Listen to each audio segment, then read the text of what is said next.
İnternet dünyası innovasiyalar əsri. Zaman keçdikcə bütün sahələr yenilənməyə ehtiyac duyur və bununla yanaşı yeni anlayışlar meydana çıxır. Onlardan biri də Amerika Birləşmiş Ştatlarının Silikon vadisində yaranıb. Bütün dünyaya yayılan startaplardır. Bəs Azərbaycanda startap ekosistemi hansı mərhələdədir? Əvvəllər bir texnoloji yenilik eləmək, nəsə bir innovativ startap eləmək çətin idi. Onun həm texniki tərəfi, həm infrastruktur tərəfi, həm mühəndis tərəfi, işçilər, onun marketinq tərəfi, reklamı. İndi o qədər yeni alətlər var ki, yəni bu süni intellektə əsaslanan o qədər texnologiyalar var ki, hal-hazırda ona one man show'lar deyirlər. Tək şəxsli böyük şirkət qurmaq potensialı yaranıb. Bu bir növ həm Azərbaycanlı startapların önünü açır, amma bir tərəfdən də bizim işimiz asan deyil.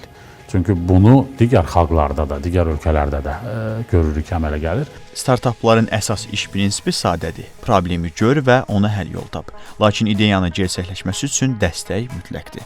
Kifayət qədər proqramlar var. Hər nazirlikdə, hər müxtəlif agentlikdə biz baxırıq ki, startap qrantlar var, startap proqramlar var, təhsil. Yəni sadəcə pul deyil, biz baxırıq ki, biz ona ağıllı pul deyirik. Pul müəyyən qədər hətta ağıllı pula çevrilib. Yəni ağıllı pul odur ki, pul verilir, təcrübə bölüşülür, müxtəlif beynəlxalq əlaqələrin qurulmasına kömək göstərilir. Yəni bu şeylər hamısı baş verir. O da özünü artıq startapların sayında da göstərməyə başlayıb.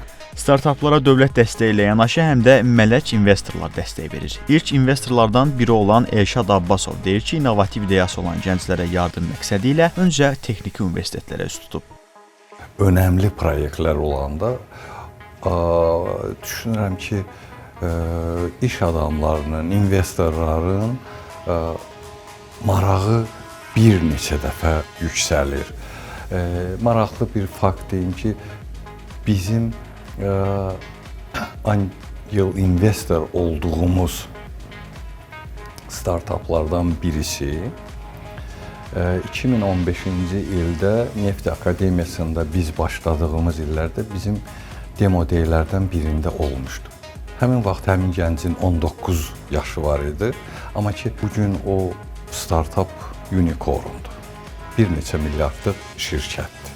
Uğurlu startap üçün dəqiq məqsəd və plan vacibdir. Həsən Cabbarov da belə startapçılardandır. O, sosial şəbəkə üzərindən alış-veriş üçün ödəmə platforması yaradıb və mələk investorların dəstəyi ilə uğura çatıb.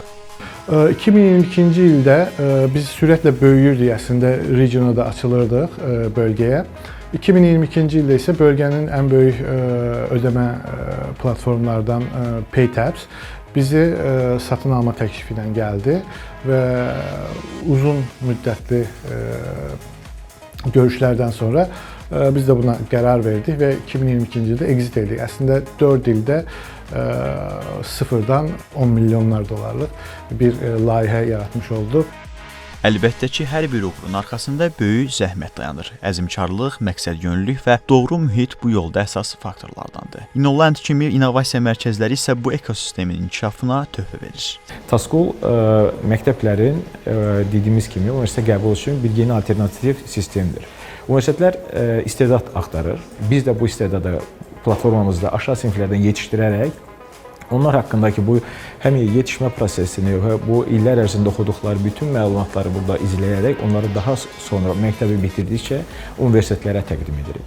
Bu illər ərzində məktəblər 6-cı sinifdən, 7-ci sinifdən və yaxud yuxarı siniflərdən qeydiyyatdan keçərək özlərinə profil yaradırlar. Bu onlar üçün bir CV forması halı olur.